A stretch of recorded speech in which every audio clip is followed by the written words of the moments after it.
व्यवस्था के इस महत्वपूर्ण मंच को आपने इस मुश्किल समय में भी जीवंत बनाए रखा है। ऐसे समय में जब सबसे बड़ा सवाल हो कि दुनिया की अर्थव्यवस्थाएं कैसे आगे बढ़ेगी, सभी की नजरें इस फोरम पर रहना स्वाभाविक है। साथियों, तमाम आशंकाओं के बीच आज मैं आप सभी के सामने 1.3 बिलियन से ज्यादा भारतीयों की तरफ से दुनिया के लिए विश्वास, सकारात्मकता और उम्मीद का संदेश लेकर के आया। जब कोरोना आया तो मुश्किलें भारत के सामने भी कम नहीं थी। मुझे याद है, पिछले साल फरवरी, मार्च, अप्रैल में दुनिया के कई नामी एक्सपर्ट्स और बड़ी बड़ी संस्थाओं ने क्या क्या कहा था।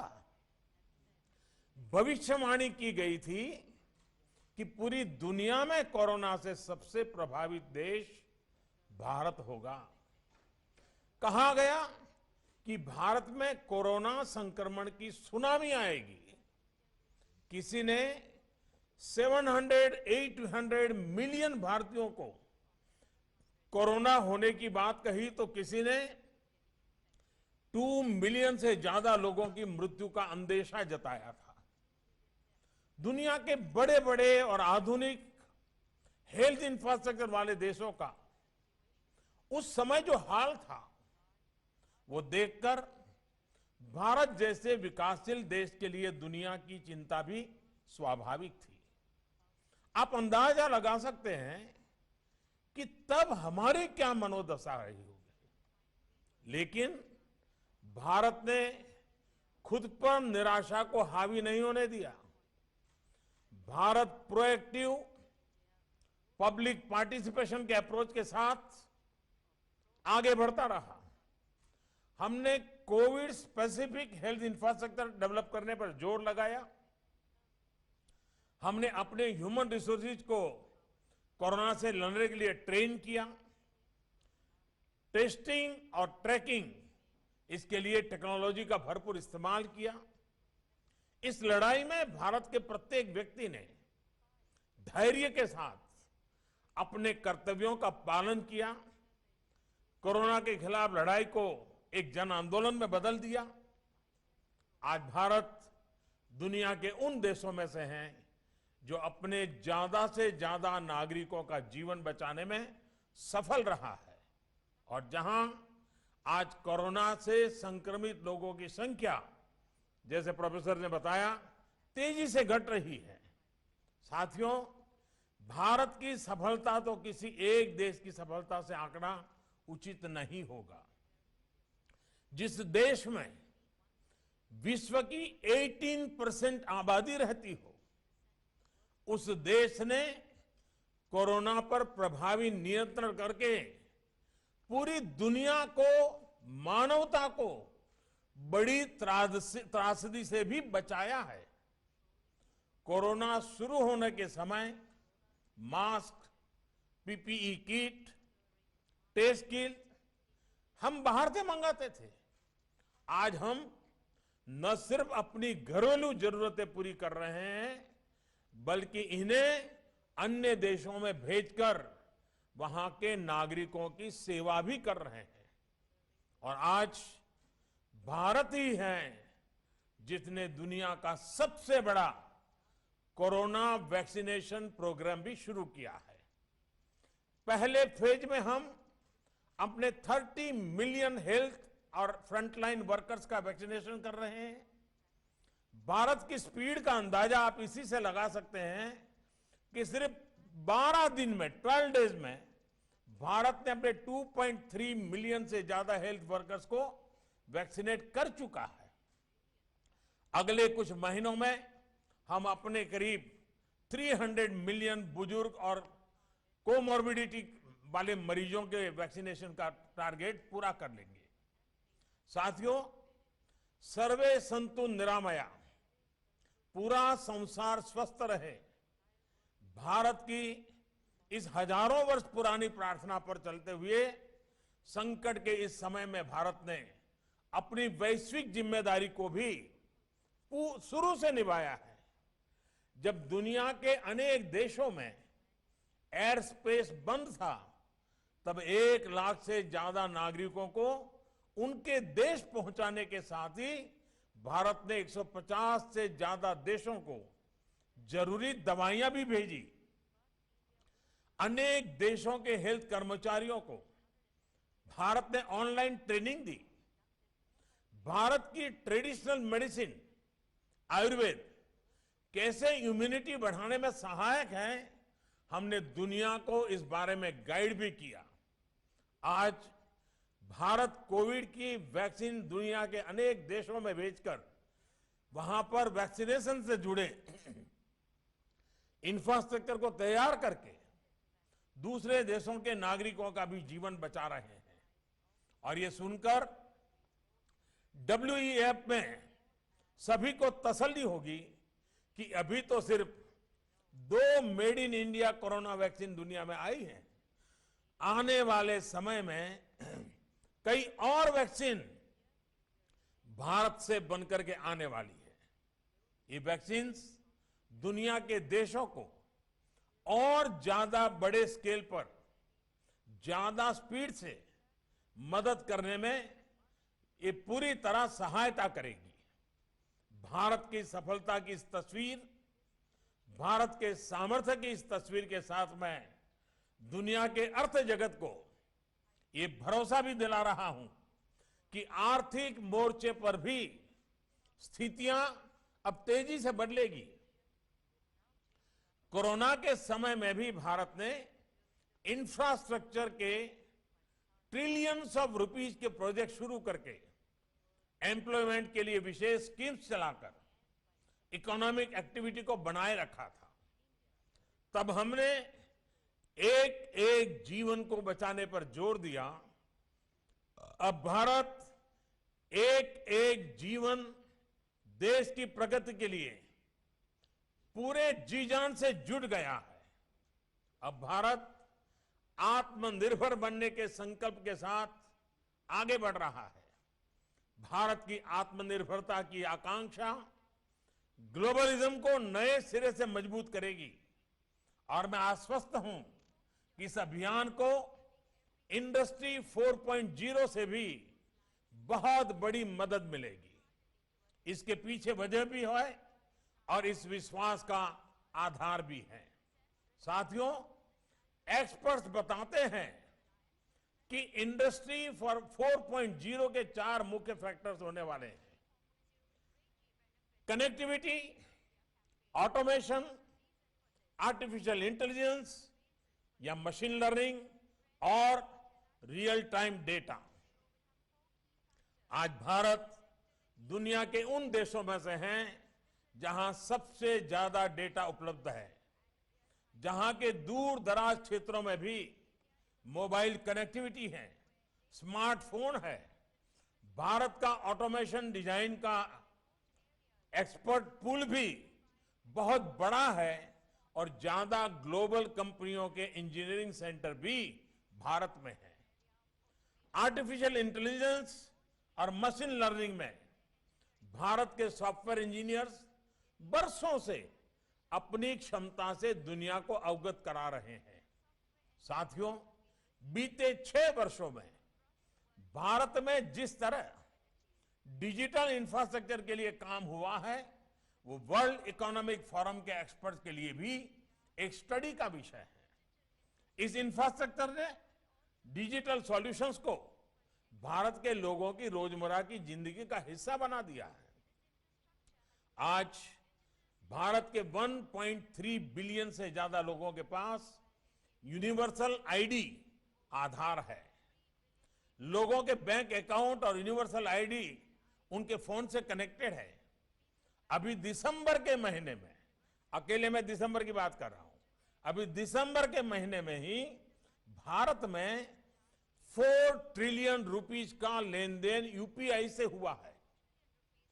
यहां जो बैंकिंग सेक्टर के लोग हैं वो जानते हैं कि किस तरह से दुनिया के बड़े बड़े देश भारत द्वारा विकसित यूपीआई व्यवस्था को अपने यहां दोहराने का प्रयास कर रहे हैं। साथियों, हमने ये भी देखा है कि कोरोना संकट के दौरान अनेक देश परेशान थे कि अपने नागरिकों तक सीधे आर्थिक मदद कैसे पहुंचाए। आप ये जानकर चौंक जाएंगे कि इसी दौरान भारत ने 760 मिलियन से ज्यादा लोगों के बैंक खातों में 1.8 ट्रिलियन रुपीस से अधिक सीधे ट्रांसफर किए हैं। ये भारत के मजबूत डिजिटल इंफ्रास्ट्रक्चर की ही ताकत का उदाहरण है। हमारे डिजिटल इंफ्रास्ट्रक्चर ने पब्लिक सर्विस डिलीवरी को एफिशिएंट भी बनाया है और ट्रांसपेरेंट भी बनाया है। अब भारत अपने 1.3 बिलियन नागरिकों को हेल्थ केयर के इजी एक्सेस के लिए यूनिक हेल्थ आईडी देने का भी अभियान शुरू कर रहा है। और साथियों, मैं आज इस प्रतिष्ठित फोरम पर सभी को यह भी आश्वासन देता हूं कि भारत की हर सफलता पूरे विश्व की सफलता में मदद करेगी। आज हम जो आत्मनिर्भर भारत अभियान चला रहे हैं वो भी ग्लोबल गुड और ग्लोबल सप्लाई चेन के प्रति पूरी तरह कमिटेड है। भारत के पास ग्लोबल सप्लाई चेन को मजबूत करने के लिए कैपेसिटी भी है, कैपेबिलिटी भी है और सबसे बड़ी बात रिलायबिलिटी भी है। भारत के पास आज बहुत बड़ा कंज्यूमर बेस है और उसका जितना विस्तार होगा उतना ही ग्लोबल इकोनॉमी को लाभ होगा। साथियों, प्रोफेसर क्लाउस श्वाब ने भी कहा था कि भारत संभावनाओं से भरा वैश्विक खिलाड़ी है। मैं आज उसमें यह भी जोड़ूंगा कि भारत संभावनाओं के साथ साथ आत्मविश्वास से भरा हुआ है, नई ऊर्जा से भरा हुआ है। बीते वर्षों में भारत ने रिफॉर्म्स और इंसेंटिव बेस्ड स्टिमुलस पर बहुत जोर दिया है। कोरोना के इस समय में भी भारत ने करीब करीब हर सेक्टर में स्ट्रक्चरल रिफॉर्म्स की गति को तेज किया है। इन रिफॉर्म्स को प्रोडक्शन लिंक इंसेंटिव्स से सपोर्ट किया जा रहा है। अब भारत में टैक्स रिजिम से लेकर एफडीआई नॉर्म्स तक एक प्रिडिक्टेबल और फ्रेंडली एनवायरनमेंट है। भारत में ईज ऑफ डूइंग बिजनेस की स्थिति लगातार बेहतर हो, इस दिशा में भी काम जारी है। और एक विशेष बात यह भी है कि भारत अपनी ग्रोथ को क्लाइमेट चेंज के लक्ष्यों के साथ भी बहुत तेजी से मैच कर रहा है। साथियों, इंडस्ट्री 4.0 को लेकर हो रही इस चर्चा के बीच हम सभी को एक और बात याद रखनी है। कोरोना क्राइसिस ने हमें मानवीयता का मूल्य फिर याद दिलाया है। हमें याद रखना है कि इंडस्ट्री 4.0 भी रोबोट के लिए नहीं बल्कि इंसान के लिए है। हमें यह सुनिश्चित करना होगा कि टेक्नोलॉजी ईज ऑफ लिविंग का टूल बने, ना कि कोई ट्रैप। इसके लिए पूरी दुनिया को मिलकर कदम उठाने होंगे। हमें सबको मिलकर कदम उठाने होंगे। मुझे विश्वास है कि हम इसमें सफल होंगे।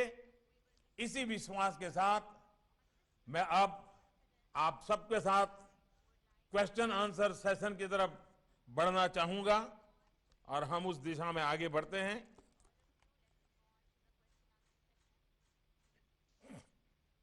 Thank you, Prime Minister, first for this message of hope and confidence. I think it's an incredible achievement how we handled the COVID-19 crisis and how you showed responsibility towards the world, in taking care not only of your own country, but particularly also of your neighbor countries. I'm convinced, Prime Minister, based on what you said, China will India and China are always competing, but China will, we all will admire India for its growth, for its great growth rates in the coming years. I'm also very happy that you mentioned your commitment to the 4IR, to the fourth industrial revolution technologies, and we have to make them human-centered, and I'm happy that the World Economic Forum has a Center for the Fourth Industrial Revolution in Mumbai, thanks to your support.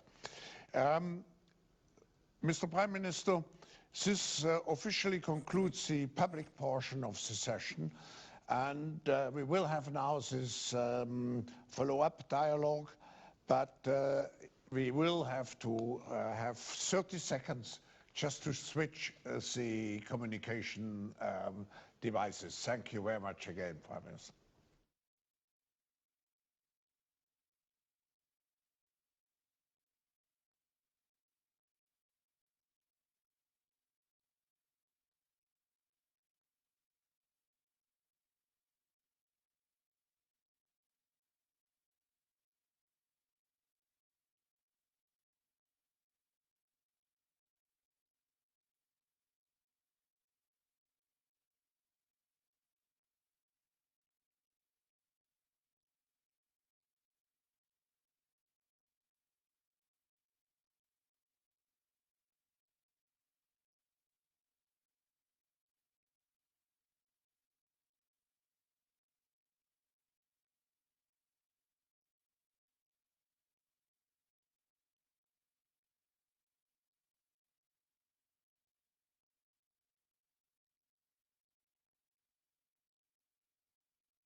Here, a group of business executives who listen to your encouraging remarks, who have seen the great potential your country has with its 1.3 billion inhabitants. And I would like to welcome all the business leaders, and I would first open the floor to a question and would ask Joe Kaeser, the President and CEO of Siemens, to take the floor. Joe, you are Thank you. Yes, can you hear me? Yeah.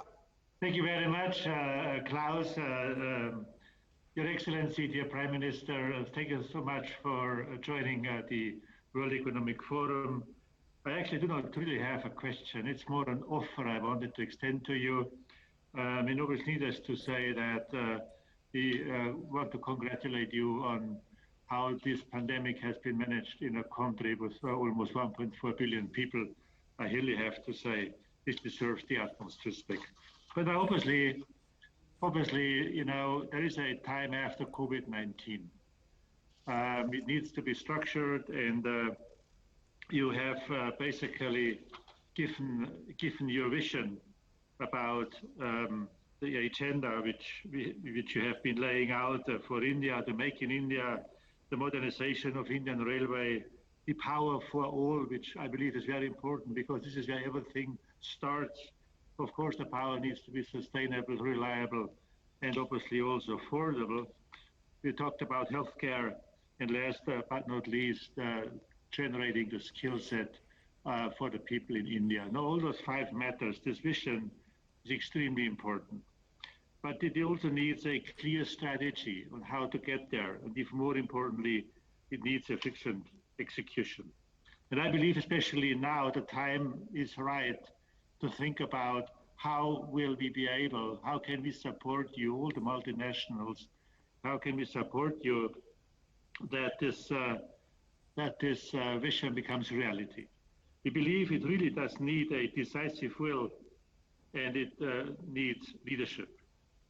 And therefore, I wanted to extend our Siemens commitment to help you get started with those 5 imperatives you've been laying out with your vision.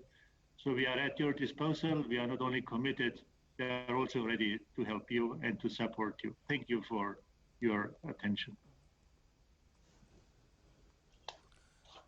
Mister जॉ केसर, एक तो मैं सबसे पहले आपका आभारी हूं बहुत अच्छे शब्दों के लिए, और मैं भी अनुभव कर रहा हूं कि शायद ये पहली बार ऐसा हुआ होगा कि हम इतने लंबे समय से रूबरू नहीं मिले हैं, वरना साल में 2-3 बार मिलना हमारे लिए भी स्वाभाविक था। और सीमेंस तो एक प्रकार से भारत में हमारा परिवार का अंग है। लेकिन आपने जो बातें कही हैं, भारत ने आत्मनिर्भर भारत अभियान इसी संकल्प के साथ लॉन्च किया है कि हमारी इकोनॉमी की कैपेसिटी और रेजिलियंस को बढ़ाया जाए।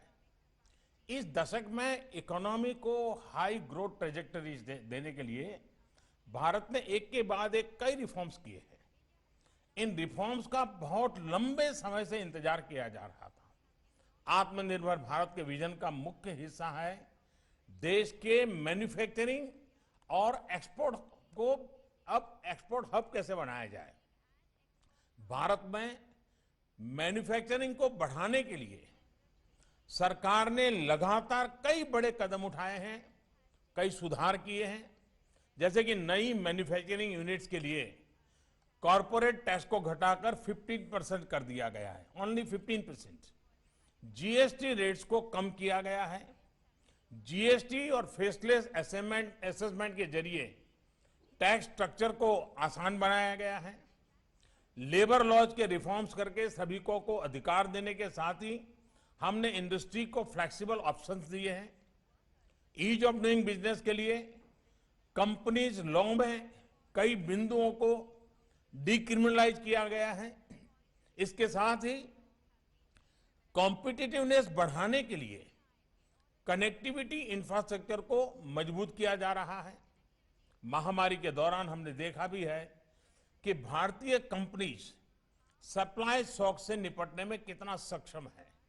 हमारी कंपनीज ने देश में ही नहीं बल्कि पूरी दुनिया में मेडिकल सप्लाई को बनाए रखा। यही सक्सेस स्टोरी हमें देश के हर सेक्टर में रिपीट करनी है।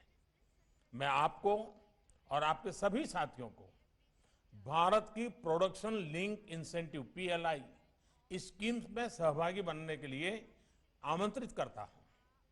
$26 बिलियन की स्कीम में आपको इंक्रीमेंटल प्रोडक्शन पर इंसेंटिव्स मिलते हैं और ये इंसेंटिव्स प्रोडक्शन वैल्यू औसतन करीब 5% के बराबर होते हैं। इसका मतलब ये है कि देश में पीएलआई स्कीम के परिणाम स्वरूप करीब करीब $520 बिलियन का प्रोडक्शन होने जा रहा है। तो आप कल्पना कर सकते हैं कि कितने विस्तार से हम आगे बढ़ रहे हैं।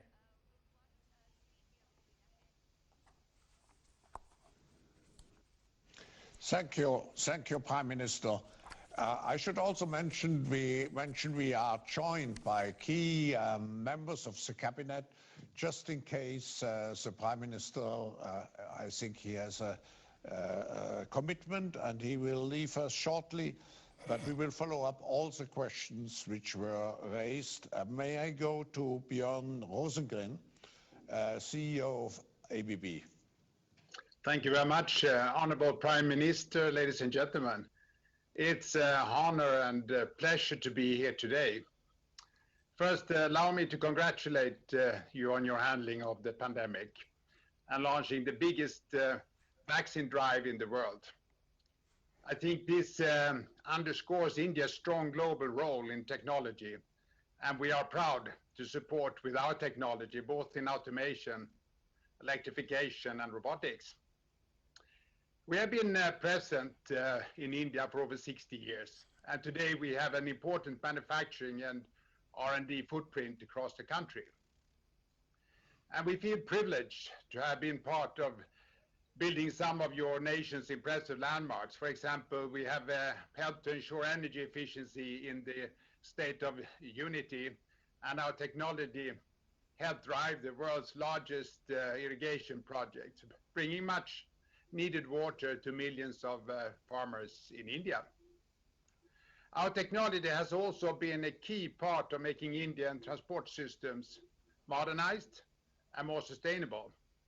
And we recently also inaugurated a robot facility to support the digital transformation of Indian manufacturing industry. So together we can unlock India's economy's potential and drive high productivity, growth and prosperity. So to my question, Mr. Honorable Prime Minister, you recently announced a multi-sector production-linked incentive scheme to boost manufacturing. So what is your vision and complementary reforms in infrastructure and logistics, but also how to make India a preferred destination for investment for global manufacturers like ABB?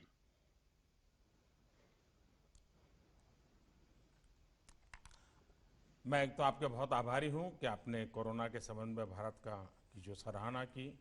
हमारे health workers को उसके कारण बहुत ही संबल मिलेगा। आपका सवाल बहुत वाजिब है। इंफ्रास्ट्रक्चर किसी भी इकोनॉमी की ग्रोथ के लिए सपोर्टिंग पिलर की तरह होता है और इसलिए आज देश के लिए इंफ्रास्ट्रक्चर पहली प्राथमिकता में से एक है। पिछले 6 सालों में भारत में 57,000 किलोमीटर इंटरस्टेट हाईवेज बनाए गए हैं। 58% से ज्यादा रेलवे लाइंस इलेक्ट्रीफाई की जा चुकी हैं। इन 6 सालों में देश ने अपने पावर सेक्टर में 36 गीगावाट सोलर कैपेसिटी भी जोड़ी है। आप किसी भी क्षेत्र में देखिए, इंफ्रास्ट्रक्चर पर तेजी से काम हो रहा है। नेशनल इंफ्रास्ट्रक्चर पाइपलाइन के तहत 1.5 ट्रिलियन US के प्रोजेक्ट्स अगले 5 सालों में इंप्लीमेंट किए जाएंगे। इसी तरह देश के सभी इकोनॉमिक जोन्स को कनेक्ट करने के लिए multi modal connectivity master plan भी बनाया जा रहा है।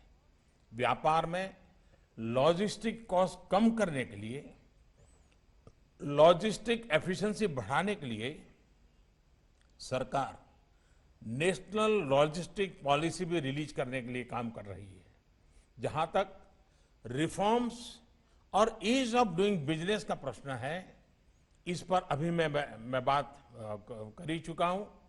हमारे लिए रिफॉर्म्स एक सतत प्रक्रिया है, इसलिए हम इकोनॉमी में कॉम्पिटिटिवनेस बढ़ाने के लिए लगातार काम कर रहे हैं।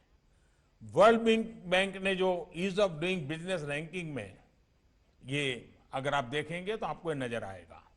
जिन उदाहरणों का अभी मैंने जिक्र किया, जैसे कि लेबर रिफॉर्म्स हो, कम और आसान टैक्स स्ट्रक्चर हो, कंपनी लॉ ऑफेंसेस का डीक्रिमिनलाइजेशन हो, ये सब आज भारत के सार्थक प्रयासों के उदाहरण हैं। इसलिए कोरोना महामारी के बावजूद 2020 में भारत में एफडीआई 13% बढ़ा है, और इसलिए आप अंदाज लगा सकते हैं कि किस प्रकार से इन सभी क्षेत्रों में हम आगे बढ़ रहे हैं।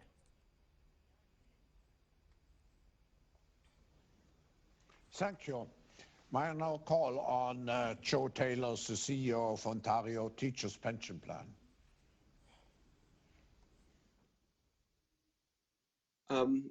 It's great to see you, Prime Minister. Thank you for those inspiring words, both in your address and the way you've answered the first two questions. Trying to build on them, if I may. You've talked very clearly about the infrastructure development to help India realize its potential as a manufacturing hub. I just wondered if you'd be able to share a few thoughts about how international investors like Ontario Teachers can help the local financing community to both promote and finance these developments.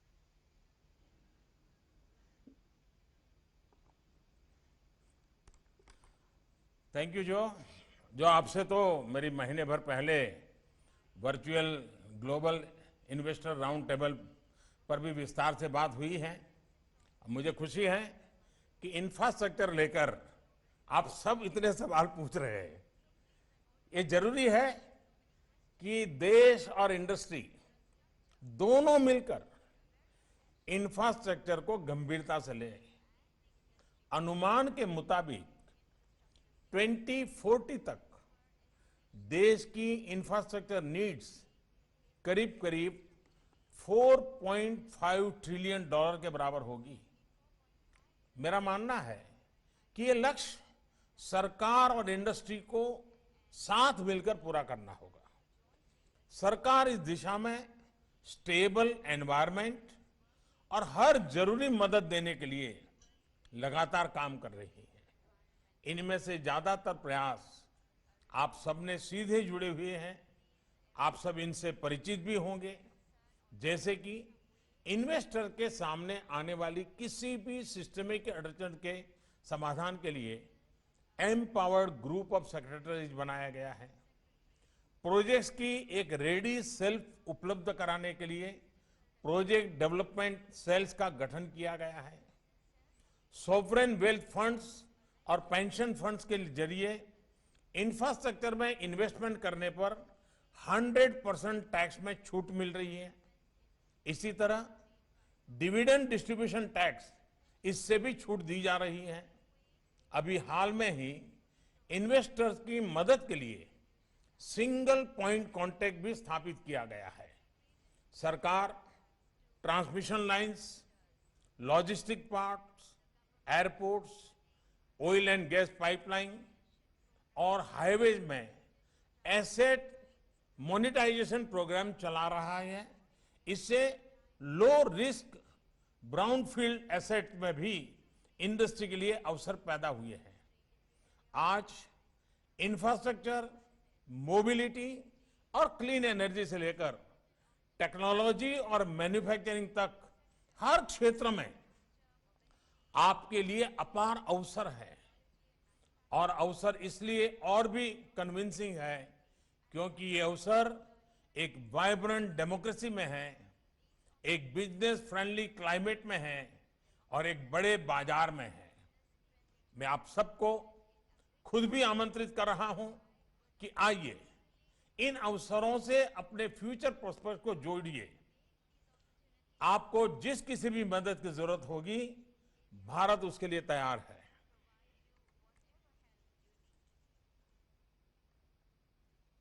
Prime Minister.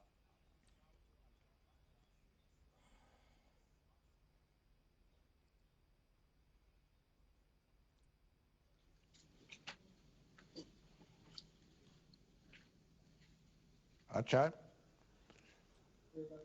I see we have some connection problems. I will ask the question on. Klaus, can you hear me? Now I can hear you. Thank you. And Mr. Prime Minister, as always, you are inspiring to listen to, and thank you for your leadership. Your vision of a digital India has set forth a very ambitious plan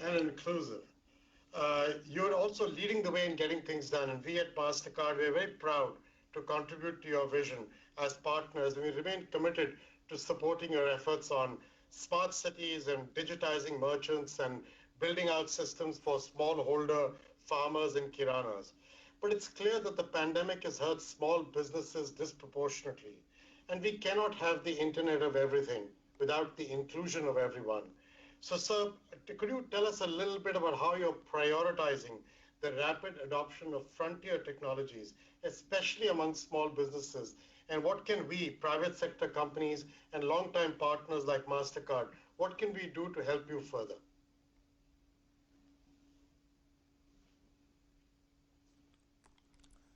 thank you Ajay. बहुत दिनों के बाद आपसे आज रूबरू होने का अवसर मिला। डिजिटाइजेशन आज देश की प्राथमिकता भी है। Digitally enable in financial inclusion के जरिए ही करोड़ों नागरिकों के बैंक खातों में पैसे पहुंचना और बिना बैंक से कैश निकाले उसका इस्तेमाल करना संभव हुआ। हमारी स्ट्रीट वेंडर्स के लिए क्रेडिट गारंटी स्कीम के द्वारा 1.3 million street vendors formal system और डिजिटल इकोनॉमी से जुड़ गए हैं। एमएसएमई की डेफिनेशन को बदलने का हमारा निर्णय एमएसएमई सेक्टर को मजबूत करेगा और ग्रो करने के लिए प्रोत्साहित करेगा। एमएसएमईज में इक्विटी और इनोवेशन को प्रमोट करने के लिए हमने विभिन्न फंड शुरू किए हैं। Technology driven fourth industrial revolution, इसमें हमारे एमएसएमईज के लिए हम कई बातों पर फोकस कर रहे हैं, जैसे विभिन्न डिजिटल लैंडिंग प्लेटफॉर्म्स और प्रोडक्ट्स के इस्तेमाल से छोटे उद्यमियों को एक्सेस टू क्रेडिट कराने की व्यवस्था रही है।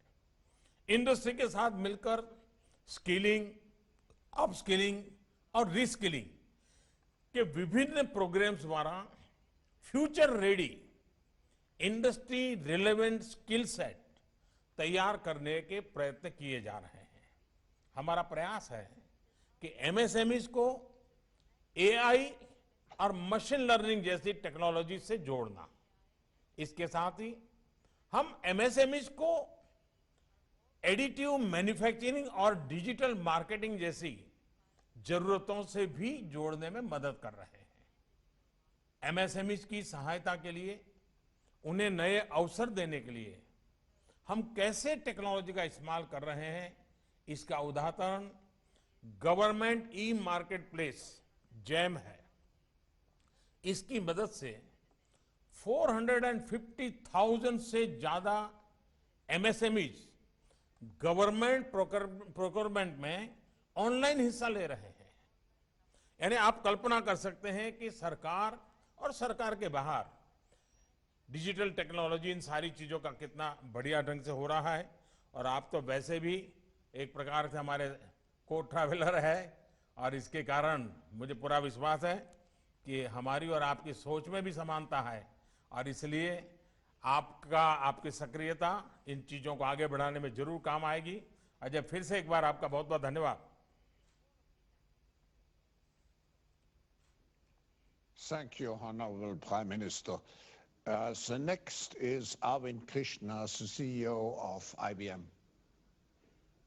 Thank you, Professor Schwab. Namaskar, Prime Minister ji. So thank you for your comments today. As you mentioned, this pandemic has greatly accelerated digital transformation. Ajay spoke of this in financial inclusion, but you also spoke of it with Aadhaar and other aspects. I also would like to thank you for your comment on the engineering capacity of India and how that has benefited the world, not just India. We are also grateful to the cooperation of the government for all of the centers and our ability to do both software development and software services from India. That is something that we are very proud of and that we hope to continue to expand and accelerate under the government's guidance. However, when we speak about inclusion, education is also a very important part of it. And we are very proud of the work we are doing with Niti Aayog, part of the government of India, to build the first of a kind digital platform so that more and more young adults and children can participate in getting good education. And I'll use the word perhaps participate in a digital university. We are also proud of the work the government is doing in artificial intelligence or AI. I think all of this work is urgent and necessary. It's the next wave of digital, but it also will bring millions of young adults then into the educated workforce. So with that comment, my question is, artificial intelligence and data are topics that require a great deal of regulatory thought and great policy. What are your thoughts on policy around these topics so that AI remains responsible, allows everyone to be included, but the free flow of data also has to happen to benefit business and the country? धन्यवाद अरविंद जी। जब मेरी पिछली बार आपसे बात हुई थी तो corona की वजह से पूरी दुनिया में हड़कंप था, अनेक देशों में लॉकडाउन का वो समय था। तब उस दौर में भारत की डिजिटल होती इकोनॉमी ने देशवासियों की बहुत मदद की है। आज हमारे देश में 1.3 बिलियन आधार, 1.1 बिलियन मोबाइल कनेक्शन और 750 मिलियन इंटरनेट सब्सक्राइबर्स, ये अपने आप में बहुत बड़ा पुल है। इन्होंने देश के डिजिटल प्रोफाइल को पूरी तरह से ट्रांसफॉर्म कर दिया है। हमारी सरकार का विजन साफ है, हमें एक्सेस, इंक्लूजन और एम्पावरमेंट, इसके जरिए देश को ट्रांसफॉर्म करना है और साथ ही यूजर्स की प्राइवेसी भी सुनिश्चित करनी है। इसके लिए देश कई एस्पेक्ट्स पर फोकस कर रहा है। पहला है डिजिटल वर्ल्ड में सभी को एक्सेस। आज देश में 300,000 से ज्यादा कॉमन सर्विस सेंटर्स चल रहे हैं जिनसे डिजिटल सेवाएं गांव-गांव पहुंच रही है। अगले 2-3 साल में देश के 600,000 से अधिक गांवों को फाइबर नेट से जोड़ने का काम चल रहा है। भारत वो देश बन रहा है जहां रिमोटेस्ट एरियाज में भी डिजिटल सर्विसेज का एक्सेस हो, मार्केट के लिए एक्सेस हो। दूसरे, प्रमोटिंग कंपटीशन। हम हर क्षेत्र को बाजार की भागीदारी के लिए खोलने में भरोसा करते हैं। आप यूपीआई को देखिए, ये इसका सबसे बड़ा उदाहरण है। आज यूपीआई प्लेटफॉर्म पर ट्रांजैक्शन 2 बिलियन पर मंथ को पार कर चुके हैं। इसमें से एक बड़ा हिस्सा प्राइवेट प्लेयर्स द्वारा बनाए गए ऐप्स के जरिए ही हो रहा है। हमारा तीसरा एस्पेक्ट है फ्रंटियर टेक्नोलॉजीज की रिसर्च पर इन्वेस्टमेंट। एआई है, एडिटिव मैन्युफैक्चरिंग है और इंटरडिसिप्लिनरी साइबर फिजिकल सिस्टम है। ऐसे सभी क्षेत्रों को आज विशेष रूप से प्रमोट किया जा रहा है। इसी तरह चौथा एस्पेक्ट है data and privacy. Data protection पर एक मजबूत कानून के लिए देश में काम चल रहा है। एक और जरूरी एस्पेक्ट है आत्मनिर्भरता। हम पूरी डिजिटल वैल्यू चेन में कॉम्पिटिटिव होना चाहते हैं। आज हमारे पास वाइब्रेंट स्टार्टअप सेक्टर है। जिस देश आज गर्व के साथ आगे बढ़ रहा है, बड़े स्तर पर इलेक्ट्रॉनिक्स मैन्युफैक्चरिंग को प्रमोट करने के लिए हम इंसेंटिव भी दे रहे हैं। तो आप कल्पना कर सकते हैं कि जिस क्षेत्र में आप काम कर रहे हैं उसके सभी पहलुओं को प्रोएक्टिवली स्पर्श करने का हमारा प्रयास रहा है। अरविंद जी, फिर एक बार मैं आपका बहुत बहुत धन्यवाद करता हूं।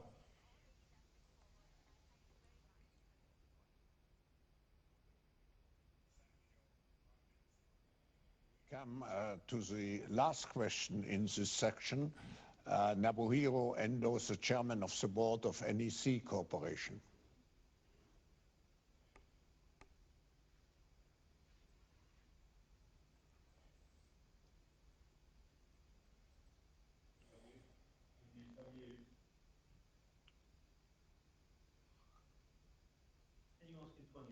Thank you, Dr. Schwab. It is quite honorable for me to participate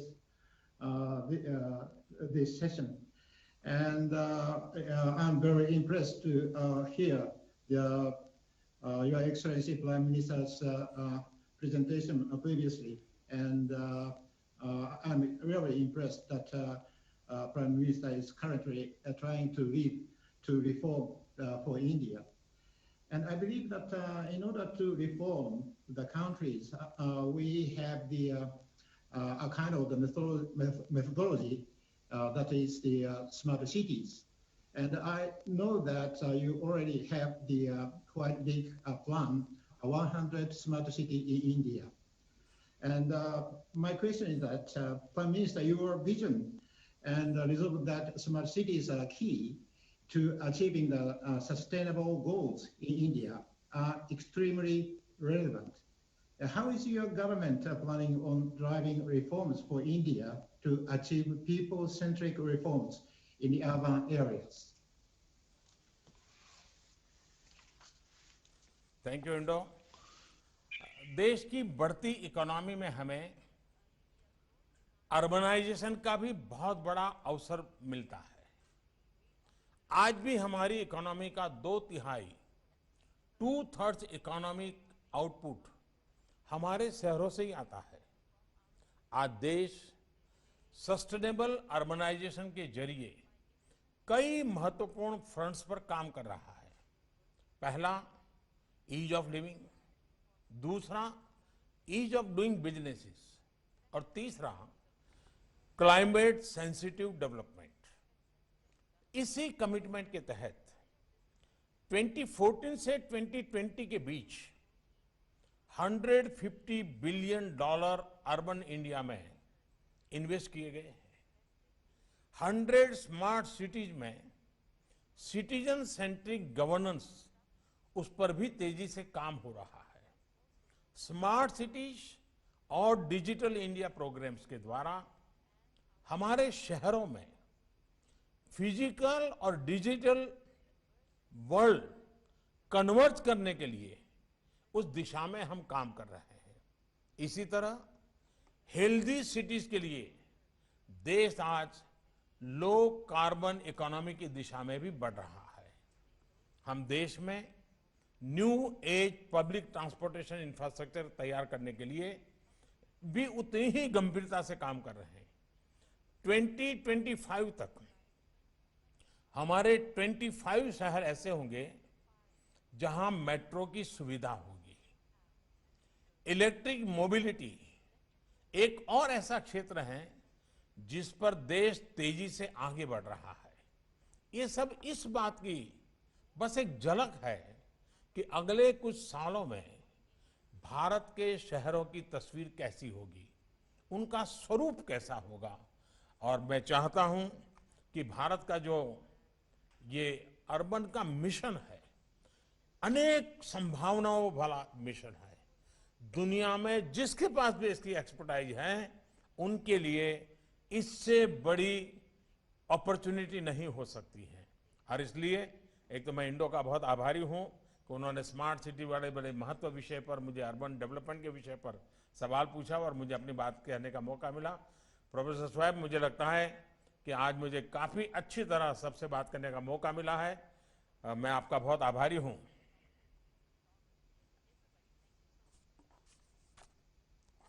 Thank you very much, Honorable Prime Minister.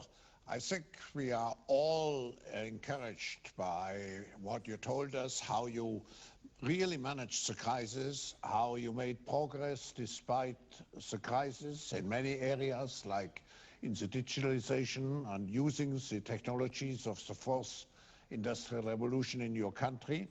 And of course, also the potential of your country and the strong growth which everybody expects. We are looking forward, Prime Minister, to meet again in person, maybe in Singapore when we have our special annual meeting. So thank you again on behalf of all of the participants here.